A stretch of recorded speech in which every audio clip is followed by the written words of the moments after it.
Hello, ladies and gentlemen. Welcome to the X Marks the Box podcast, an Xbox podcast. My name is Potato Chief, and I have my good friend here, Alice. Why don't you introduce yourself? I'm Alice, and I'm also known by the name of Proper Neko. I also play as Platform Neko on Xbox Live, and I currently play on my Xbox Series X. But we go to the same university together, where we did some games development degrees. Yeah, I did games design, and you were, I think, a year above me. So we've both been doing games design for 10 years now plus. I graduated in 2013, so obviously I started in like 2010, I believe. So you would be a year. I think you were a year above me, I believe. Be aware, there's two versions of that games design course. You did the art one. I did the programming one. Yeah. I wished I would have done an art one, but I was basically told I had to do the fine art course before attending there.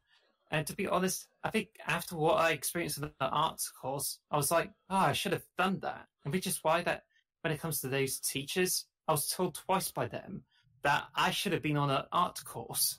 Yeah. But anyway. No, the thing is, with my degree, as much as I loved it, it was 3 years of my life that I cherished, but I'm no further into the games industry than I was before I started. The degree hasn't...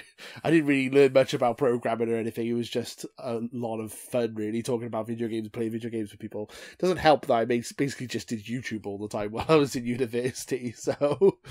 but yeah. Yeah, for me, I did when I finished in 2009, I did get on well with finding work in the games industry. I was at the furthest corner of the United Kingdom. Yeah. Then I just keep looking around at everything. Then I did the first master's degree in Birmingham, and that involves working in a studio-like environment, which is known as Gaming Camp. So I just got a accommodation for a master's degree. Then I went over to Falmouth Launchpad, which is about 2 years ago, where I was in a startup company and I've been doing a lot of game dev stuff. But then it was after that I decided, I think I would just move up on game dev and just stick to writing. So that's what I've been doing articles, short stories, and I'm working on a couple of novels. So yeah, it's just me handling with all of this during the whole pandemic at the moment. Yeah, obviously the pandemic has thrown everything into a bit of disarray as well. Obviously I went through university. So we're both educated in games design. So I think we are quite qualified to do a podcast about talking about video games. But really, we're just we're talking about Xbox more than anything. I don't know what it is about the Xbox. Just it's really appeals to me for some reason. I love Halo, hence why I'm the Potato Chief, and that's why I've had this name on my account for a good couple of years now. But I feel like it is kind of an underappreciated console. I feel like the PlayStation fandom and the Nintendo fandom are much stronger, and I feel like the Xbox doesn't really get the credit it deserves. I think it's a very good system. And I wanted to do a podcast about it, essentially. I love my Switch, and I have a PS4. So, I do love all the systems, but I feel like the Xbox kind of needs a bit more of a spotlight. Do you agree with that, or...? Yes. In fact, my history with the Xbox is kind of a bit fun. Yeah. I was, into a lot of Sega as, a Mega Drive, which I've been really a huge fan of. Then I had a Sega Saturn and a Sega Dreamcast. But then I just noticed that Sega's not making any consoles. So I was looking around for, not keen on PlayStation, okay with Nintendo. But then I eventually got a Microsoft Xbox for Christmas 2002 with Blinks the Time Sweeper. Oh. So, yeah. Yes. So I love that game. Blinks. Yeah. Oh, that's a throwback. That's a deep cut. I love it. Yeah, people hated that mascot anyway. No, bring it back. Yeah. And also I didn't get any Halo for it until 2004 with Halo 2, and I played a ton out of that multiplayer, like for a 1 year or two. Then I just got mad for the Xbox 360 and tried to get in 2005, but got in 2006. Been playing Oblivion and the likes on it. Then I just got with the Slim Xbox on it. But then I noticed like I enjoy PlayStation 3 more. And I was like really hyped for PlayStation 4 and I want to get that instead of an Xbox One.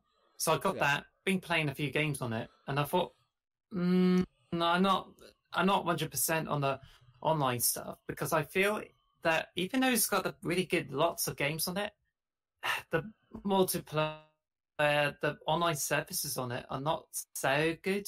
So I ended up moving to Xbox, and I found it so good when it comes to multimedia apps, games, everything. So I ended up like getting an Xbox One. Then I got it replaced with Xbox One X. I think it's a 4K one. Yeah, the X. But I've been 4K. playing a lot on it. Yeah, that's right.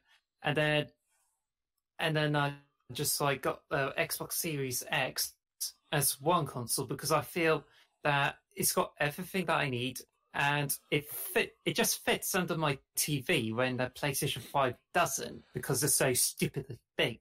Yeah, and it's ridiculously huge. I'm looking at my space. I'm looking at the space of my room now. I'm like, I have no idea where I would, if I buy a PS5, which I probably will at some point. I have no idea where I'd put it. I mean, my history of the Xbox is pretty similar to yours. But I mean, you know, my friend's Smash Fiend, or Dean, as his real name is.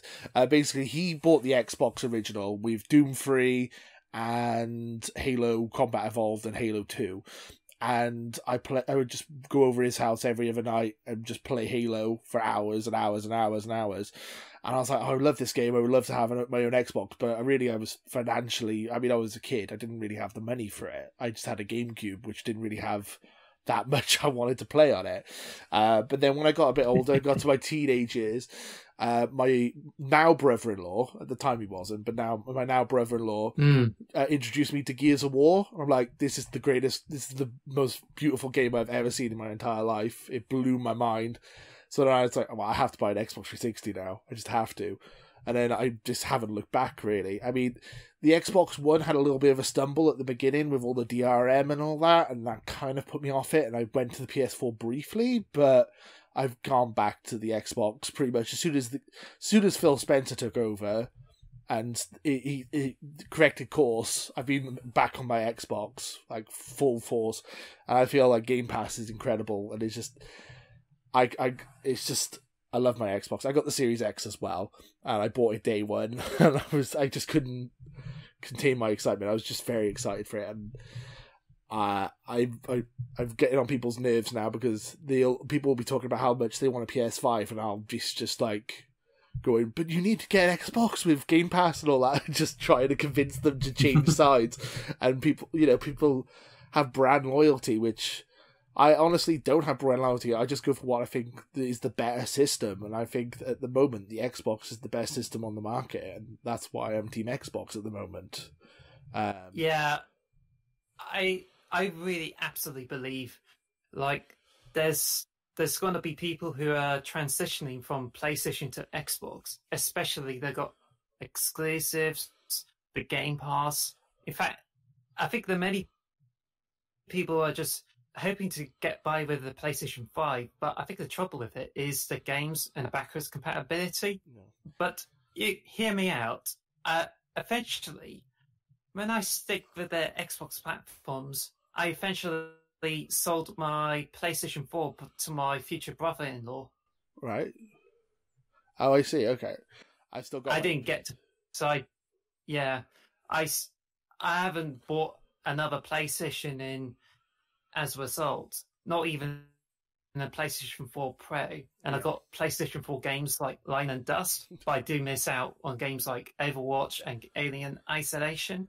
But with the Xbox, well, funny enough, I bought Doom for the PlayStation 4 and the Xbox. All right.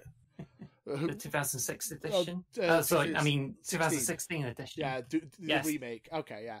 Took me a second then. Yeah, I've still got the PS4. I barely play it. But the key for me is now thinking forward with the PS5 is that on my birthday this year I bought God of War and Spider-Man, the Spider-Man for PS4, and I got them for about £15 each. That's basically how I'm thinking about the PS5 now. I'm not paying £70 for each game individually. I'm going to wait until the PS5 goes down in price and the games are a bit more reasonable. With the Xbox, I just get Game Pass and I pay £10 a month for Game Pass, and I have all the games I could possibly want. And I'm not willing to pay £70 for all these games when they're going to go down in price within a year or 2 years. That's my opinion, is that value for money wise, the Xbox completely blows the PS5 out of the water as far as I'm concerned, just with Game Pass. I know I'm an Xbox podcast, so I'm going to say that, but that's my personal opinion. I feel like value for money, I don't think the PS5 is value for money, at least at this moment in time. But I do want to play. I want to play God of War Ragnarok, but I'm going to be patient and hold. Is the FOMO is the issue, isn't it? Fear of missing out. I haven't known much about God of War Ragnarok, right down to the screenshots. All they've shown it so far is just a logo. I mean, when Nintendo showed Metroid Prime 4, they got a lot of slack for just showing a logo, and God of War Ragnarok did the same thing, but people loved it. So I don't know what. It's just a logo, and it says apparently it's coming out this year, but I wouldn't hold your breath, to be honest. There's a couple of games where I think that they've been pushed to next year, and I think that's the same with the Xbox as well. The COVID has completely thrown a load of stuff in the air. So anyway, we've kind of gone through our intros here. Let's just move into to what we've been playing. One last thing is of course, eventually gamers would either get to choose between a £70 game or 7 months of Game Pass Ultimate, where you get all kinds of games. The only thing is, you have to keep paying for it just to get the games on a hard drive. But then, for so much choice, you pretty much good for Game Pass, and I think it just really adds a benefit to the Xbox. Of course, and also if you do want to pay £70 for a game, you still have that option. You can still buy the games on Xbox, and you get a discount if they're on Game Pass as well. I know I'm just sounding like a shill now, but it's the absolute truth. Is that is what sold me on an Xbox over a PlayStation. I had them both side by side. I had the money enough to buy one of them, and that's why I chose the Xbox. Is because I knew I would pay £10 a month now, and I would still have the same games that I would have had if I paid £10 a month in a year's time, 2 years' time. I would still have the same amount of games. It's not financially, it makes most sense, I think. Should we move on to what we've been playing, or do you have anything else you wanted to say? Or should we say what you're playing? So I've been playing Wolfenstein, the first of the remakes, the New Blood, I think it's called. I've absolutely adored it, because we got this in a future news story coming up in about 10 minutes or so. But obviously, Bethesda have put a load of games on Game Pass. So Wolfenstein was the first one I downloaded, because I've always wanted to play it. I've just never got around to it. And it's a lot of fun. It's very grim. It's very dark. From what, I was saying this to, I'll say this to my mother, actually. I was saying that, the Nazis, when you watch stuff like Indiana Jones and all that, they're almost like comical. They're like the comical bad guys.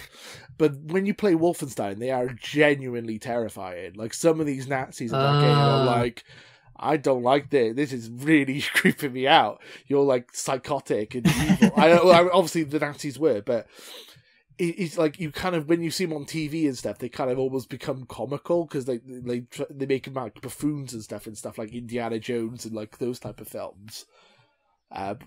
Just obviously not to scare people, but when they're so intimidating in Wolfenstein, it really is like, ooh, I don't like this at all. It like makes my skin crawl. But the game is so much fun. It is very Doom-esque. I mean, it's very similar to Doom. It's just you run and gun, shooting stuff. But it's yeah, it's awesome. It's a really good game. If you haven't played it, I would highly recommend it. And it's on Game Pass, so, why not? Just give it a try. What have you been playing? I've been playing XCOM 2. Nice. Bear in mind, that game is not Series XS optimized, but it still runs pretty okay on a console. Apart from a few crashes there, it's only like 2. It works pretty fine.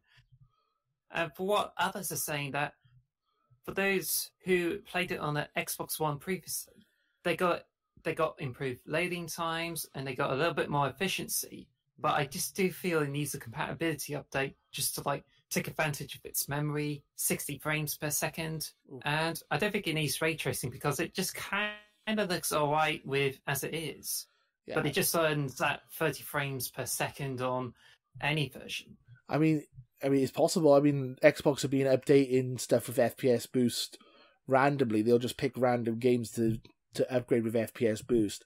So you never know. They might do a random upgrade for XCOM. I would love that.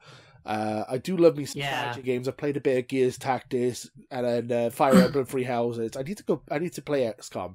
Everyone says it's an amazing game. I've just never got around to it. So I mean, it's like Fire Emblem and all that, isn't it? Is permadeath, is that a thing in XCOM, or have you played it without permadeath? You're right. You're probably right in saying it's more like Fire Emblem, but it just kind of works in that regard, except it takes some more roguelike stuff, like you get random maps, but you definitely get some random events, and each time you play it just gets differently. But it does have a huge margin of failure. Like, if you make the wrong decisions, or you just don't do well in the missions, then you get closer to having a huge game over, and then you have to try again. It's only when you play an Iron Man, the game automatically saves. So it's better if you play the game, make manual saves. So when you do make a big mistake and you regretted it, you can roll back to the earlier saves. That makes sense. But I think it just makes sense to do that before you do Iron Man. But anyway, I just had so much fun with XCOM. Like, XCOM 2, I just noticed it's on sale a few weeks ago. Yeah. Where they had that and the Enemy Within discounted. And they recently had the XCOM collection on Steam. So they had a lot of games discounted. So I bought them a lot for the PC, including the Chimera Squad, which released last year. Oh, right, okay. I was going to say, did you get Enemy Within as well? Because that's the DLC, isn't it? So you have that to play once you beat XCOM 2, the base game. Yeah, also. Yeah, so I got the Enemy Within for PC, but not on an Xbox. Yeah. I used to have an Enemy Unknown, but when I saw the Enemy Within on sale, I just got that, and it just works as that expansion for the PC, but it's more of a standalone for the Xbox 360. And it also works on Series X. But I just had lots of fun. I had many times where I did pure campaigns, failed, things are not working well, and keep doing the campaigns again. And at the moment I'm playing on the highest difficulty. But I've also made a character based on you. Oh no. I haven't died, have I? I reloaded the save whenever you died, okay, but you did get into a huge panic where you just try to make a shot and then you just cow around the places. But there's a feature that, when you get panicked so much, you eventually increase the will, and it just makes you more prone, more resistant to all those mind attacks. But you were an amazing grenader, and you had so many grenades, keep making all the shots. That sounds and blowing up walls. I'm quite chuffed by that. If I didn't do anything, I'll take it. Yeah, you're definitely one of the top players. I mean, one of the top characters in that game. So now I'm just starting a new playthrough. So I'm hoping to get this buff guy goes by Potato and just comes in and firing his minigun. That sounds good to me. I'll take that as a compliment, I guess. Yeah. Well, I just couldn't find a really good Welsh voice for it, so I used Australian to use it for him. That's okay. I mean, I got family in Australia, so that kind of works, I suppose. Yeah. I just realised I'm looking at the show notes. I forgot to mention why this is episode 0 and not episode 1. I should have mentioned that earlier. So yeah, this is episode 0 of the X Marks the Box podcast. I can't even get the name right. The reason this is episode 0 and not episode 1 is because we're kind of working out the kinks here, as you can probably tell. We've got a couple of ideas for segments, and we're just wondering if we should take any of them out or add to them. And also, like, you know, if I should be replaced or if we should add a third person to the call or anything like that. Just basically any suggestions you might have for the podcast, leave us in the comments below, or just tweet at us or anything like that, because it'd be very helpful to have some feedback. Essentially, this is essentially a test episode, so I'm hoping you guys are enjoying this as a random aside, really. I'm hoping you guys are going to enjoy this. So yeah, the other game I've been playing this week is Doom 64. So, because it's very easy to get achievements. So it took me it took me about half an hour to get over 800 gamer score on it. It's very, very easy to get achievements on it. There's one achievement I can't get, which is about 125 gamer score. You got to beat the final. There's like 2 of the hardest bosses in the game with no weapons, and I was like, no, I give up on that. Apart from that, it's very easy to get. If you follow a walkthrough, anyway, there's a couple of walkthroughs on YouTube for Doom 64, and you can just basically you can like use like shortcuts and cheats and jumping forward and stuff to get better weapons, and then you can do the levels much easier. And yeah, if you're an achievement hunter, it's a fun thing to do. Play Doom 64. You can literally get 1,000 gamer score in about an hour if you really wanted to. The last one I just couldn't be bothered to do it. I was like, nah, I won't bother with that one. It seems too tricky. But I did the majority of the achievements. But yeah, that to be honest, that's not really a game I play much. As I said, I only played it for about half hour. What I've actually been playing a lot of is New Super Lucky's Tale. It's a platformer like Super Mario, like 3D World, but it's very, very easy. It's probably the easiest platformer I've ever played. It's a 3D platformer, but it's a lot of fun. It's simple, and it's a bit like a foxtrot, like you do the foxtrot around it. Yeah, you're a fox. It reminds me a lot of like Banjo-Kazooie and all that, but it's a lot simpler. It's a very simple game. The reason I played it though is because it's had the FPS boost. We were talking about the FPS boost when it comes to hopefully on XCOM. Basically, it's been put up to 120 frames per second. Unlucky for me, I don't have a TV that does 120 frames per second, because it does 60. So I got to play it in 60 frames a second, and it is a lot of fun. The extra frame rates make it a lot more interesting, and I think it's well worth a play if you like Mario platformers or Banjo-Kazooie and all that. It's very easy, but it's a fun game to play. They got like a wrestling area, and they got like a music area and a ghost area and all that stuff. You know. You play a fox, and you've got like you got a double jump, and you can have a spin jump as well, so you basically can do 3 jumps, so it makes it very easy to platform. But I've just beaten it last night, so I'm not going to play it anymore now because I've beaten it. I've beat all the bonus levels and everything as well, so it is a lot of fun. But I recommend going play that if you get a chance, and if you just fancy something a bit more laid back. It was a nice palate cleanser from Wolfenstein. When I've been shooting Nazis and stuff and getting killed constantly, I'm like, you know what, I'll play some Lucky's Tale just to kind of... It's a bit of a nice palate cleanser. I don't know. I think it's just...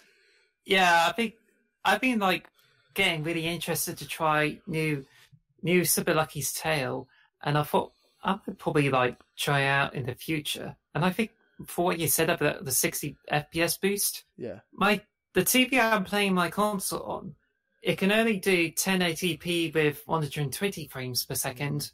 It's only when it gets to 4K, it's restricted to 60 frames per second. That's annoying. So I think I say resolution, because I don't think all of the games are going to get a huge frames per second boost. Yeah, yeah. But I would. But boy, I got to ask the question though. On a wrestling match, do you get to play rock, scissors, and paper with it? The boss in the wrestling ring? No, I don't think so. No, they got the penultimate warrior is one of the people and one of the baddies in there. You basically, it's a boss rush level. There's not really much wrestling involved. It's just a boss rush where you got to platform and jump on top of people and stuff. But it's a lot of fun. I would recommend it. I would probably say it's baby's first Mario platformer. I enjoyed it a lot, but it was very easy. And I'm quite rubbish at Mario platformers, and I managed to complete the majority of it. But if you got like kids or anything, or if you've never really played a platformer before, I would highly recommend it. It's a good starting off point. But I enjoyed it anyway, even though I'm a platforming veteran. I've played platformers since I was like 8 years old, so I still enjoyed it, even though it was insanely easy. It kind of sounds like the wrestling ring mode. It sounds as if you get hammered by all those bosses there, isn't it? Yeah, exactly. Have you been playing anything else? I've been playing XCOM Chimera Squad, which is exclusive to PC. But I've been dipping my fingers in like Hades, the Minecraft. I love Hades. And Minecraft's amazing as well. Yeah. Yeah. And I've also been playing Among Us with some like friends, and I even like tried some Gears 5, which is released as part of Gold Deal. But I think my gold is about to expire, so I might probably go for Game Pass. But yeah, it's gold only.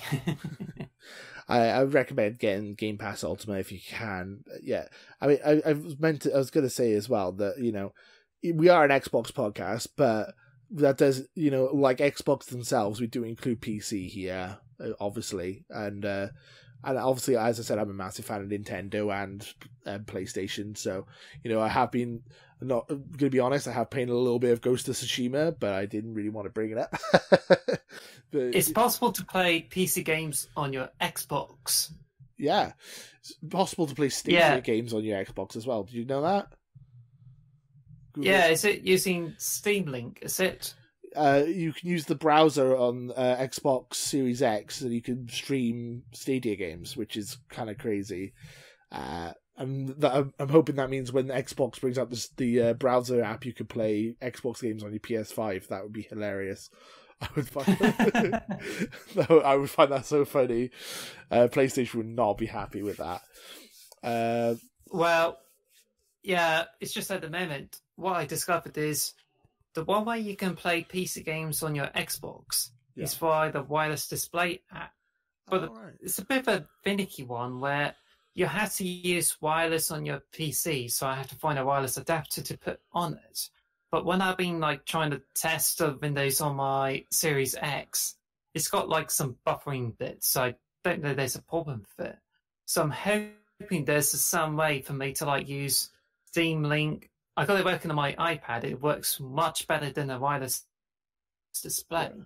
But I just kind of feel as if like the wireless display doesn't have to use wireless. So I'm hoping there's some way for Steam to like have Steam Link on the Xbox Series X, so I can like play all the PC games from my sofa. Yeah, that's what I'm hoping for, is more cross play between PC and Xbox. I'm hoping that's going to be more of a thing going forward.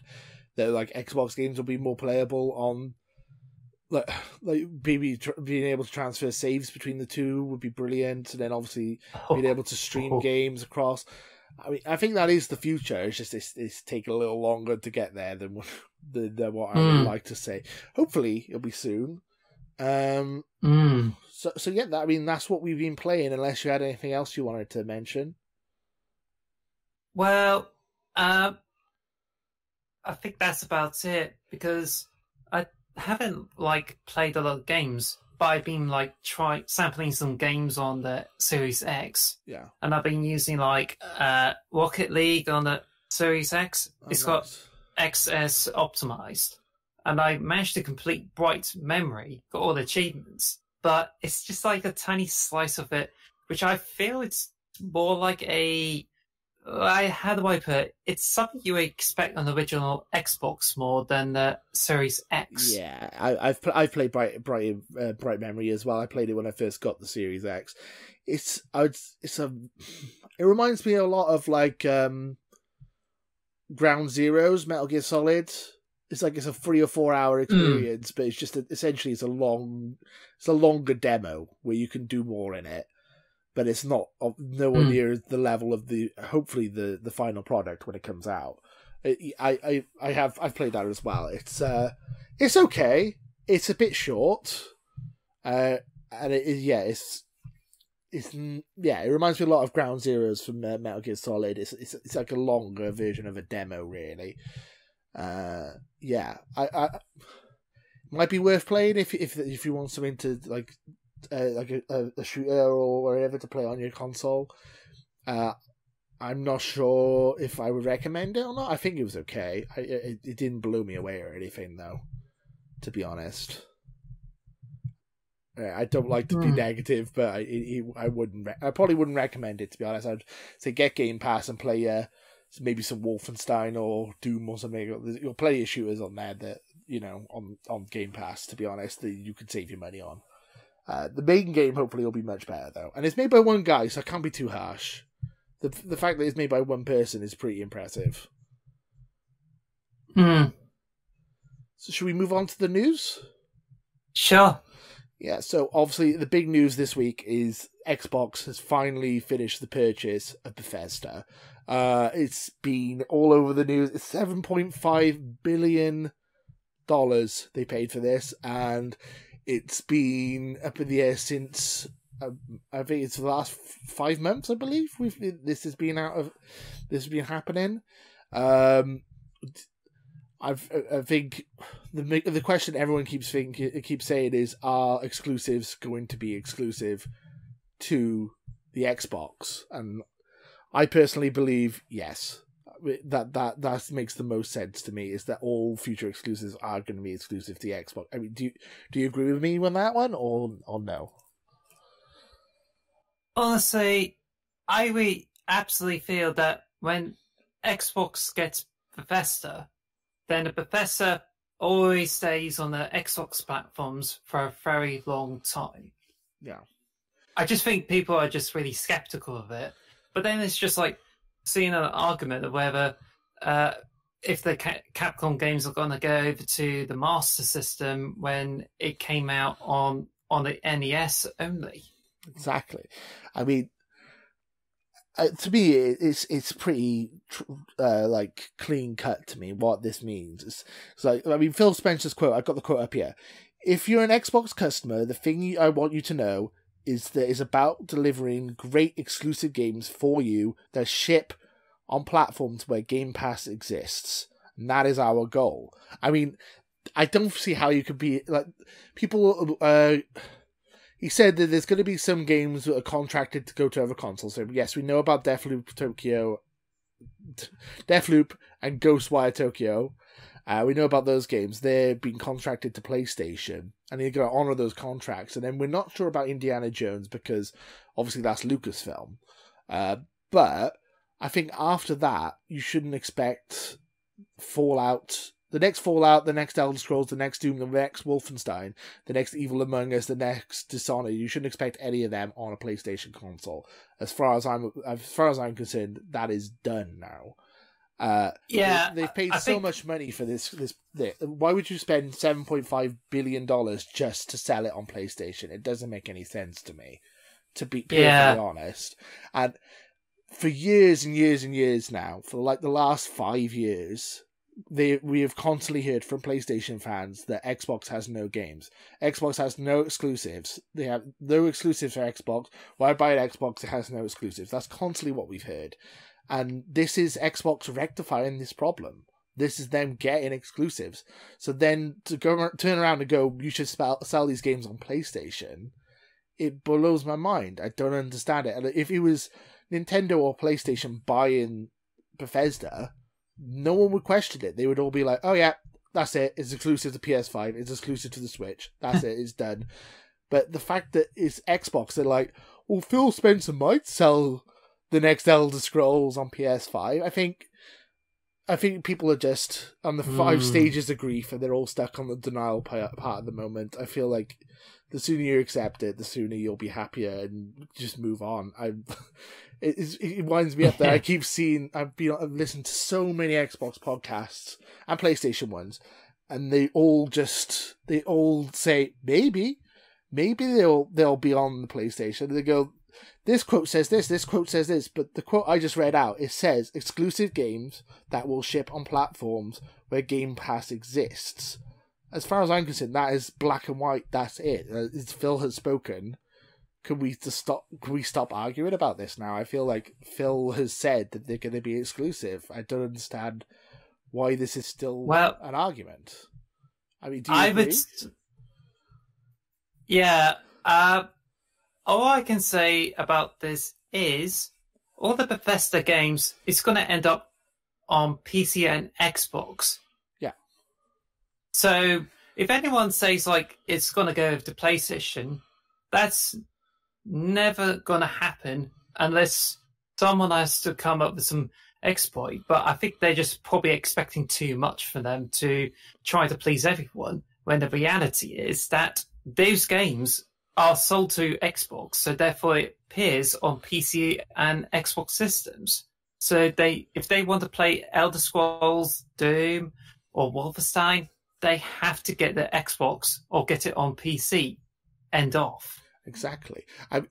There is one way the games will end up on PS5, and that is if PlayStation puts Game Pass on PS5. The Xbox wants Game Pass on all the systems, on smart TVs, on Apple devices, on PlayStation, on Switch, but it's down to PlayStation now. The ball's in their court. That's essentially it. Xbox says, "Do you want these games? Well, you're going to have to put Game Pass on the PlayStation for you to have these games. That's the only way that you're getting them now." And honestly, when people are upset that they can't play these games, you could pay for Game Pass and you can stream them to your devices around your house, and you can play them for less than the price of playing full price for a PS5 game. So I don't understand all the controversy. It's crazy to me, honestly. Yeah, I think when it comes to PlayStation's alternative, Sony only comes up with those 2 solutions to that. It's either you get an instant collection, which you definitely get free games that will stay with you as long as you sign into PlayStation Plus, but you only get select games. And there's like PlayStation Now, where you have a wide range of titles from PlayStation 1 to PlayStation 4, and you can play them on your PlayStation systems and smartphones. But then again, you only get to stream them, which at the time was like incredibly rudimentary. But I just think that PlayStation Now is like you only get like a higher price compared to the Game Pass, and you can only stream the games. So I think compared to the Game Pass, it's a much better way to like download the games and then try as much as you can. Yeah, I mean that's the difference between Game Pass and PlayStation Now, and then it's also the same as Stadia. Like Google Stadia, you can stream everything, but there's no physical device for you to play it on as an option. I feel like Xbox gives you more choice. You can stream all these games on your tablets. You can stream them on. Well, hopefully you'll be able to stream them on your smart TVs and on a web browser soon enough. But you can buy an Xbox and you can download the games and play them physically off the hard drive. I mean, no matter how good the internet gets, it'll never be as good as a native device. There'll always be some kind of delay. So I feel like having a physical console is always going to benefit people. At least until the internet, we get like 7G internet that's faster than the speed of light. You're not going to get... the physical hardware is not going anywhere until the internet improves. I mean, we're in the UK. We have okay internet here, but in some places around the world, the internet is horrific, and it's going to take a long time for the internet infrastructure to catch up. And Xbox knows this. They're giving you the option to play everything wirelessly, but they also give you the option to download stuff. As you said, it makes most sense. Whereas PlayStation Now, you can only download. I think you can only download PS4 games. Am I right? Is that right? Well, the PlayStation Now only lets you stream. And you can only stream. Yeah. I thought you. I don't think a PlayStation. Sorry. Oh, sorry. I thought PlayStation Now you were allowed to download PS4 games. I didn't realize that. Oh, well, that's I don't know, because for PlayStation Now, all I know about it is like it lets you stream games. So I don't know if it like lets you download it, but I think it just takes more research to see if it actually does that. I'll have to look that into. Yeah, as far as I'm aware, you can download PS4 games, but you have to stream everything else: PS3, PS2, PS1. As far as I'm aware, because the PlayStation natively doesn't play PS3 games. As far as I'm aware, because of the cell processor and all that stuff. So yeah. I think it's just with the Xbox Series X, you can like play back the original Xbox and Xbox 360 games on it, and it's just like a huge deal breaker for me, because the PlayStation 5, you can play select PlayStation 4 games on it, but the Xbox Series X, you can play almost everything on the Series X with the Xbox One games. Yeah, and you can play like Xbox 360 and original Xbox games on it. Yeah, like I feel like PlayStation is a good console, but I feel like the Xbox has like more bells and whistles to it. You know, it has all these extra stuff like backwards compatibility, FPS boost, Game Pass, all these little things that just make it a better experience, in my personal opinion. I mean, you're entitled to like a PS5 more, but I personally think that the Xbox is the best system on the market at the moment, and it's going to take a lot to change my mind. Yeah, and also with the speaking of backwards compatibility, you know, I said about Blinks being one of the first games to play on the Xbox. Yeah, you can play it on the Xbox Series X, and you get a 4K resolution boost. I see that's incredible. See, I need to go back and play Blinks now. I've never actually played it, but I know of Blinks. It's a cat, isn't it? The time cat, right? Or I think it's it's made by a co-creator of Sonic the Hedgehog. Oh, nice. Yeah, I need to play that. But yeah, speaking of backwards compatibility and Game Pass and all that jazz, 20 Bethesda games came to Game Pass the day they announced this. Well, the day of the Xbox Bethesda Roundtable event. So we got 20 games coming to Xbox. Do you want me to read them off, or I mean, it's essentially everything that's Bethesda. The only things missing really are Wolfenstein 2 and Fallout 3, which I don't know why those two games are missing, because they're both phenomenal games. But yeah, I mean, you got Dishonored 1, Dishonored 2, Doom 2, Doom 64, Doom 3. Oh, you don't get Doom 2016, which you were talking about earlier. It's just strange. Doom Eternal, Fallout New Vegas, Fallout 4, Fallout 76, Prey, Rage 2, Morrowind, Oblivion, Skyrim, Elder Scrolls Online, The Evil Within, Wolfenstein, Wolfenstein the Old Blood, and Wolfenstein the Young Blood. Yeah, no Evil Within 2 either. I just realised that. But yeah, that's there's 20. But that's 20. Some of those games are like some of the greatest games ever made. I would argue that Skyrim is probably one of the best open world games ever, and it was released in 2011, and it still holds up to this day. Also, and you can now get it on Microsoft Game Pass. Exactly. So once you get the Game Pass, go sample Skyrim. Exactly, and they've done the FPS boost for Skyrim and Fallout 4 and Prey. There's a couple of games they've done that for, and yeah, it's mad to me that they brought these 20 games out, and it blew me away looking at that, and then they just kept going with Game Passes. The last month of Game Pass has been absolutely insane. I don't know if I should just move on to the next section, or do you want to talk about the Bethesda games for a little? Let's talk about the Bethesda for a little bit. I do have something to say about the Bethesda, because if anyone's like still skeptical about the exclusivity deal, bear in mind that Bethesda has a really good, strong partnership with Xbox.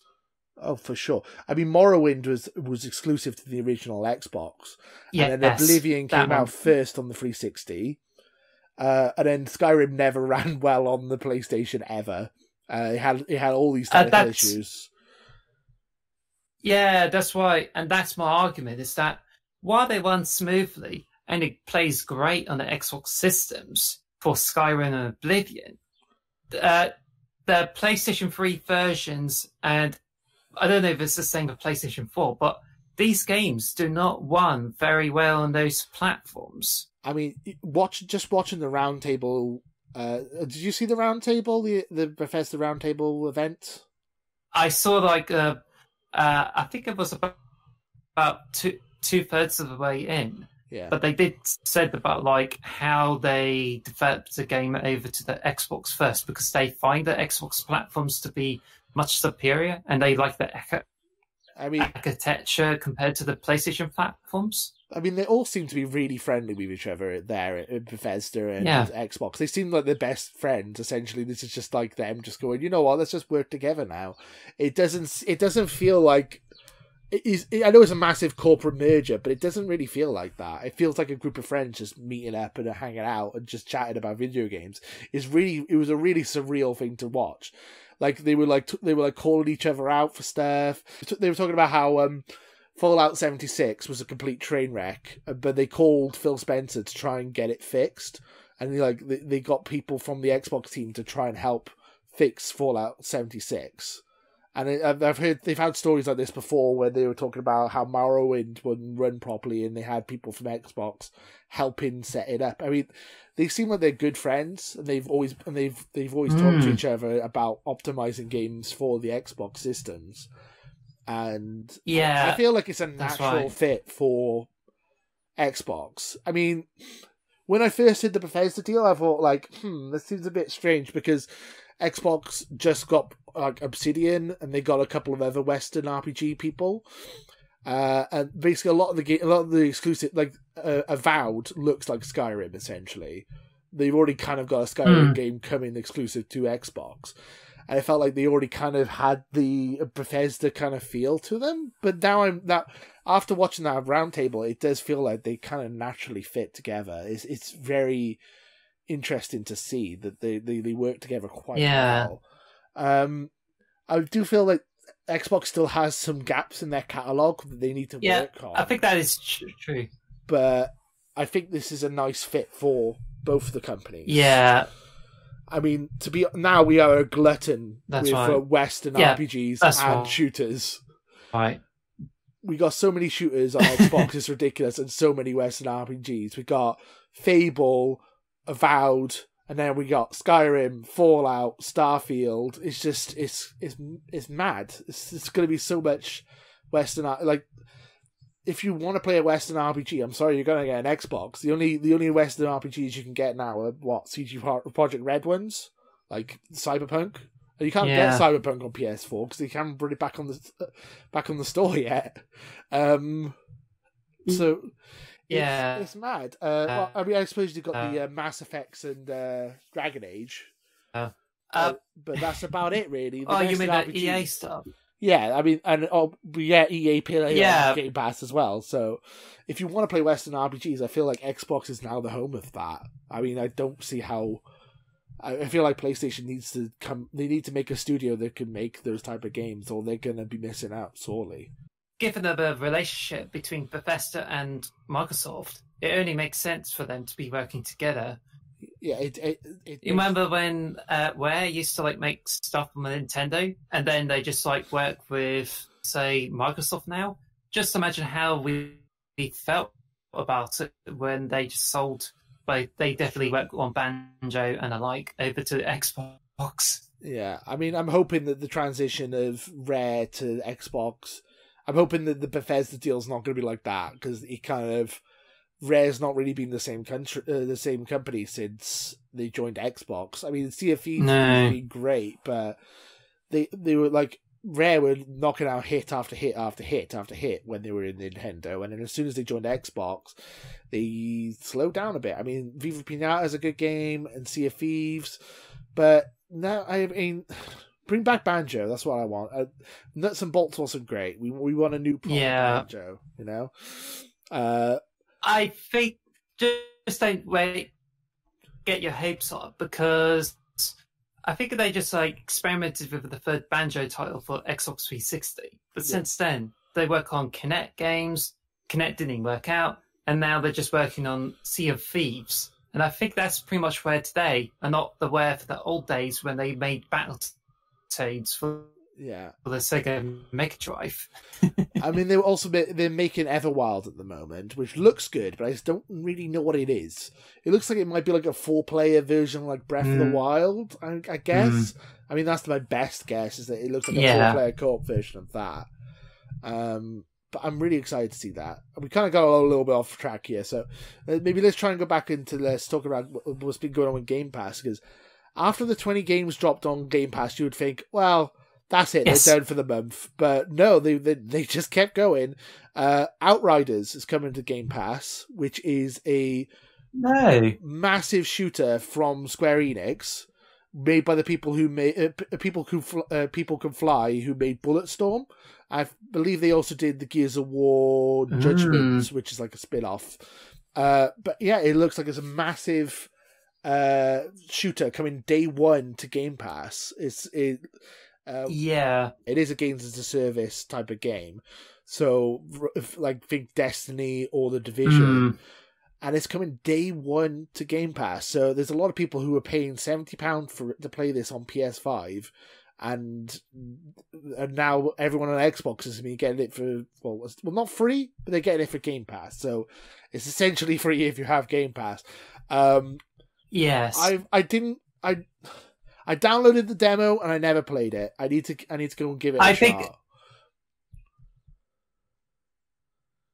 Go on, sorry. Yeah, there's definitely a demo on the Xbox Game Store, so I can actually get that and try it out. And apparently it just works really good with the X and S optimization. See how it looks. Yeah, apparently any progress you make with Outriders on the demo does carry over to the full game. So you can basically make some progress and it'll carry over, which is nice. I've heard mixed opinions. Some people love it, some people hate it. I would just say it's on Game Pass. Give it a try. I mean, that's what I would say. Really. Very nice. And then you'd think that would be enough. But does it have Sorry, go on. Yeah, does it have huge robots and magic with it? I'm not quite sure. From what I've seen, it looks like a Gears of War type game. It looks like Gears of War mixed with Borderlands. It's kind of got a Borderlands art style, but it's got the cover system of a Gears of War. It looks fun. I haven't played it. I need to play it. I admittedly haven't played it yet, so I will play that. I'll probably play that by the next podcast if we do another episode. You know, if you guys enjoy this episode and we do an episode 1, I will let you know how I feel about Outriders. I will give it a shot. Is there anything else you want to talk about Outriders, or can I move on to the next game? All I can say is give the demo a try if you're on Xbox and see what you think of it. Yeah, I would recommend it. I haven't played it. I recommend giving any game a chance that's free, though. If you're willing to give it a shot, why not? I mean, you're not paying for it, so why not? Give it a shot. So the next game up is my personal game of the year from 2015, Undertale. And it's coming to Game Pass. Again, crazy. I mean, it's on Game Pass right now. I say it's coming to Game Pass. It is on Game Pass this second. Go pick it up. Highly recommend it. One of my favorite games ever. As I said, my personal game of the year from 2015. It's an absolute masterpiece of a video game. It's if you've never played Undertale, never heard of Undertale, I mean, you've been living under a rock. I'm sorry, but it is one of the greatest RPGs ever, and it's got you can play the whole game without killing a single enemy. Or you can play the game killing everyone, and it gives you a totally different outcome at the end of it. And the music's incredible, the art style's incredible. It's funny, it's interesting, it's completely different to pretty much everything else that's out there. I would highly recommend giving it a shot. I'm not really much of an RPG person in general. I mean, I really play Pokemon when it comes to RPGs. But Undertale is incredible. I would highly recommend giving it a shot. Have you played Undertale? I played it. I mean, I first got it on PC. Haven't got around to it, but then I just bought it on a PlayStation 4. I did the same. I bought it on PC, then I bought it on the Switch, and now it's on Game Pass. So I played it on my PC. I've done a whole. You're watching this on YouTube now, there's the entire Let's Play of me playing Undertale. It's a couple of years old, so it's a bit outdated, but I have a whole Let's Play of my whole series of Undertale. It was one of my favourite series I've ever done. So yeah, I just think I've been looking at the achievements for Undertale. And my guess is it could be the same as the PlayStation 4 version. Like, you have all these achievements, but you only get as far as, like, completing the main story before you get to the last battle. So if it is like that, then you can be able to get all the achievements for Undertale without having to unlock all the endings. Oh, okay. I didn't know that. I'll have to get a guide up for that. I've been doing some achievement hunting lately, so... It'll be very easy, but one of the things you need to do is there's a secret room in there, which is introduced in the PlayStation version. There's a room that is known as the Dog Shrine, and all you have to do is you go in, donate some coins over to it, and it has all that useless tat in it. And that's how you can get achievements and trophies on it. Yeah, I was gonna say I did look at the achievements and I saw something like pay 10. It was like 10 coins to the Dog Shrine, 100 coins to the Dog Shrine. There's like multiple achievements that just pay in more money to the Dog Shrine. So that's what that is. I didn't know what that meant, so you've basically cleared that up for me. So because I've been achievement hunter, I was like, is this going to be a game that's easy to achievement hunt? That's what I was thinking when I looked at it. Because obviously, I loved it. I've played it already, though. That's the thing. So do I want to play it again? That is the question. I think I will, though. I think I definitely will download it and play it again. Speaking of RPGs, this is a really shocking one to me. Octopath Traveler is now on the Game Pass. I really thought that was a Nintendo exclusive. If you've never seen Octopath Traveler, I thought so too.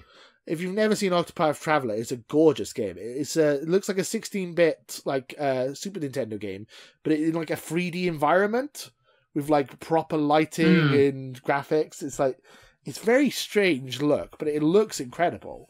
I mean, looks alone is great. I've never got around to playing... Again, it's another game I've never got around to playing. I'm not super into my JRPGs, but it's supposed to be a very good one from what I've heard. It's made by Square Enix. It looks a lot like the original classic Final Fantasy games. So I would... if you like JRPGs, I've heard it's really good, and I would probably recommend it. I haven't played it myself, so I can't... If it's rubbish, don't blame me. But I've heard it's good. Have you played it, Alice? You can play it. I heard of it, and you can play a demo of it on the Switch. So I don't know if it's still around, but you can play a demo of Octopath Traveler on it and see what you think of it. Yeah. But I only just seen it by screenshots, and I think it just kind of combines the classic RPG elements and just put it into a more modernized setting. Yeah, it looks really interesting. I'm more interested in Triangle Strategy, which is the next game in the series, which looks like XCOM or Fire Emblem. It's that type of RPG, like a turn-based strategy, with the same art style as Octopath, and that looks really good. That's what I'm most looking forward to playing. But I might try and pick up Octopath Traveler. I downloaded the demo on the Switch, but now I know I can get achievements for it. I might download it on the Xbox, get some achievements, and give it a shot. The only other game I wanted to bring up for Game Pass was Star Wars Squadrons. I've been really looking forward to playing this game. I was like, I know it's coming to Game Pass. I know it's going to come to EA Play, and it's going to come to Game Pass eventually. And I've been holding off and buying it for months. And it's finally here. And they announced it like a month ago. But they announced it before the 20 Bethesda games, and before Outriders, and before Untitled, and before Octopath Traveler. And it's literally only come out today. I've literally downloaded it as we're having this conversation. And that is probably what I'm going to be playing tonight. Wow. If you've not seen Star Wars Squadron, it's... Is it like you play it as an X-wing fighter essentially, or a TIE fighter for the Empire? It's a first-person flying dogfighting game, and it looks incredible. I've never played it, but I'm a big Star Wars nerd, and I'm really excited to try it out. So yeah, that is Game Pass, and I think honestly, if you think the Game Pass is not worth the money, I gotta question you. I don't see how you could possibly question it after all the games we've just read out to you. But yeah, I feel like, do you think that there's any way? Obviously, people will still go, "Oh, Game Pass is not worth it," but honestly, looking at it, I don't see how you could possibly say that. There's JRPGs, there's shooters, there's Western RPGs, there's stealth games. Yes. I don't understand people who hate on Game Pass, because I feel like it is the best value for money in gaming. And I know I'm biased. Yeah, I don't care. I think it's just like, now that it's got Bethesda Games, EA Play on it, and a few other games, I mean, it's already like got a really good choice. But mind you, not all the games get on there. Like for XCOM 2, you did get it on Game Pass, but you definitely get Minecraft on Game Pass as well. Yeah. The only issue I have with Game Pass is the PC crossover. They have less games on the PC version than they do on the console version, and they need to work on that. That's something they need to fix. But I think that is something they're working on, because EA players apparently just come to PC. So that's going to be interesting. Through Game Pass as well. Not just EA play on its own, it's through Game Pass that it's come to PC.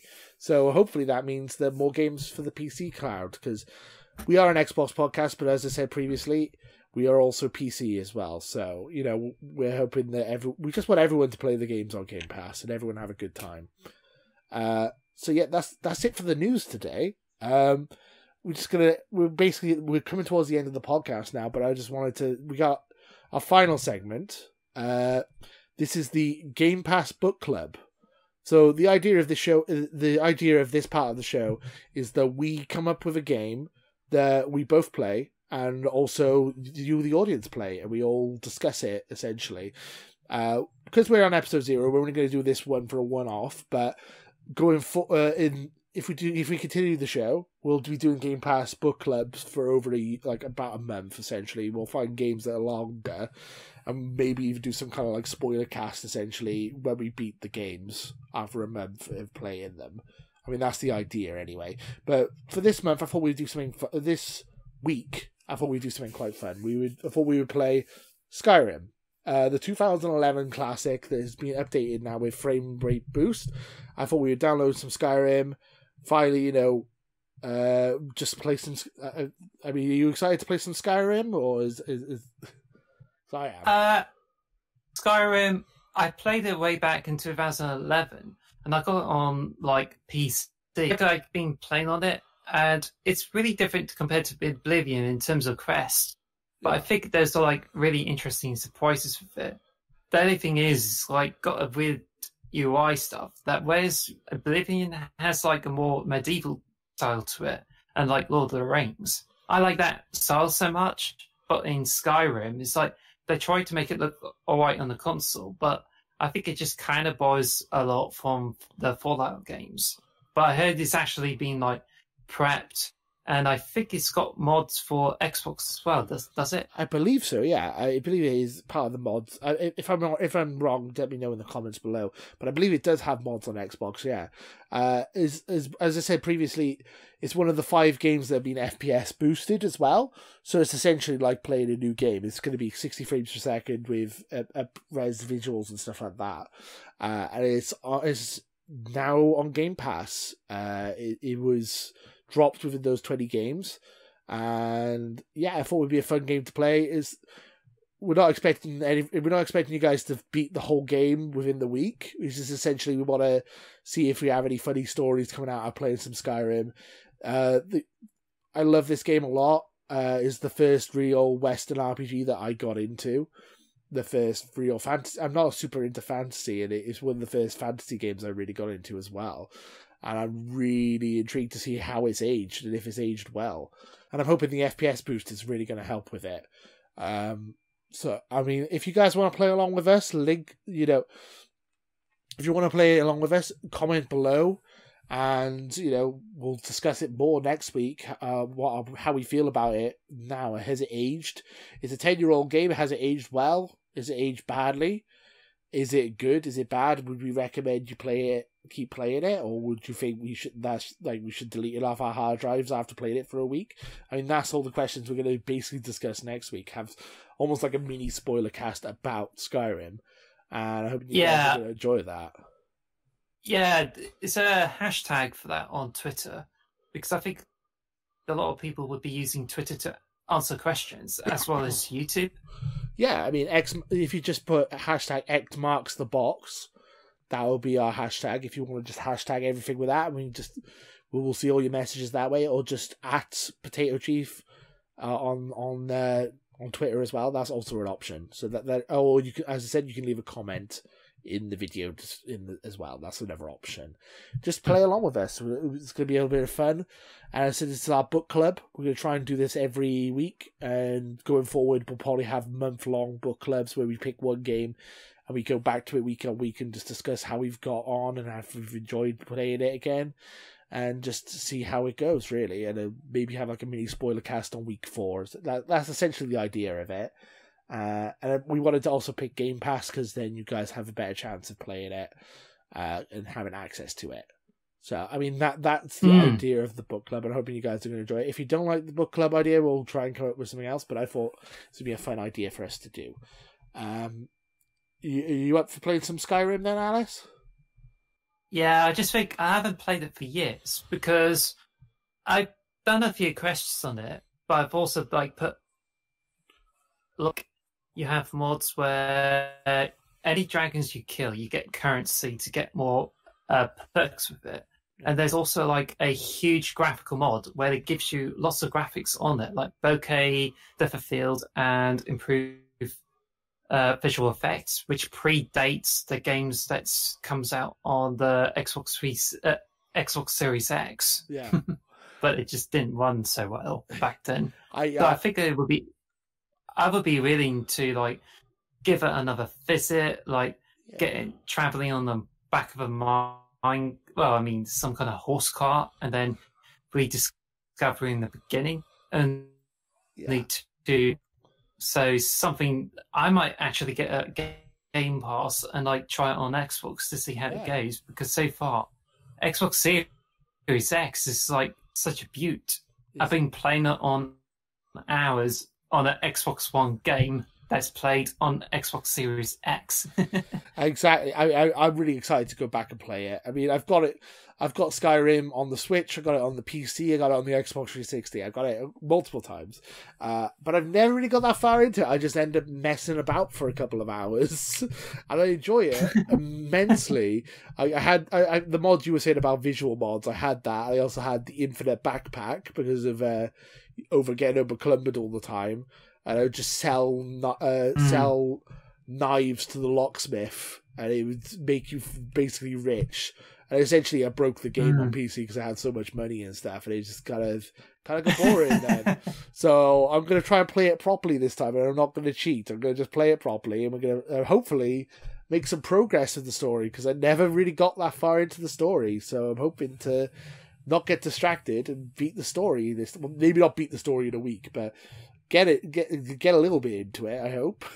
Try and I have completed the story on Skyrim before, and you'll be interested to see how it goes. In fact, one of the characters in the story, without spoiling who it is voiced by Charles Murray, whatever that guy's name is. He's the voice actor of Mario, who voices one of the characters in the storyline. Oh, fair enough. So I'll shoot down a dragon, and he'll just Yahoo! Let's go! Yeah. Wow. So if you guys want to be involved... Oh, sorry, go on. Bowser got nothing on that dragon. But yeah, if you guys want to be involved in the Game Pass Book Club, download some Skyrim and just get involved. Hashtag X marks the box, or just comment below, or at Potato Chief on Twitter. Just, get involved. We'll have some fun. Just share some Skyrim memories. I'm really hoping we can have some fun with this one. And if you have any recommendations for the Game Pass Book Club next month or next episode, let us know. If there's any games you want us to play, we can review together. Essentially, that's also a thing we would be willing to take some suggestions on. But yeah, that's it.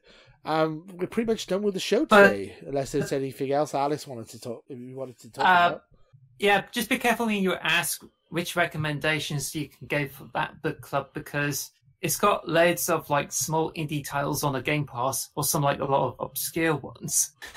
Yeah, I don't mind playing some obscure stuff, but yeah, I would say proper big games that most people would want to play. I would recommend, because we're going to try and spread it over a month each one. So Skyrim really should be one we would play for a month, but I just fancy playing Skyrim. So maybe I'm thinking next time we do Prey or Gears 5, or there's a couple of options that I wouldn't mind playing. But yeah, we'll discuss it more next time. So I'm hoping you guys enjoyed episode 0 of the X Marks the Box podcast. Any feedback would be fantastic. I mean, as I said, we're doing episode 0 here because we're just testing this, basically. We wanted to know if we wanted to add any segments, remove any segments, if you wanted to try and get a third host, or if you wanted to get rid of me because I'm annoying, that's fine. Just any of that stuff. Just let us know what you think in the comments below. Any feedback's fantastic. This is the trial run. We want to see how it goes. And hopefully there'll be an episode 1, which is weird to say, but there you go. Is there anything else you want to say before we wrap up? I think I would say that I'm more of a casual gamer in this, because I don't play games a lot. So I will do my best to make sure I contribute as much as I can, or understand any of this. I'll try not to get carried away then. But no, I thank you for your help today. It's been really appreciated, Alice. I do appreciate it. It's been a fun podcast. No worries. I've really enjoyed this. Is there any do you want to share your Twitter or anything with the listeners or anything like that, or any personal information? I deleted Twitter a few months ago, and I don't plan to get back on it. So no, I'm just more of an outsider. That is fine. Yeah, if you want to follow me on Twitter, it's at Potato Chief. But yeah, so obviously just comment, subscribe on the YouTube channel as well if you want to see more. Ring that bell. I think that's what the YouTubers say. Too sweet. Yeah, too sweet. Thank you guys for listening, and until next time, too sweet. Later, guys. Bye. Bye. Join Potato Club today and too sweet that subscribe button.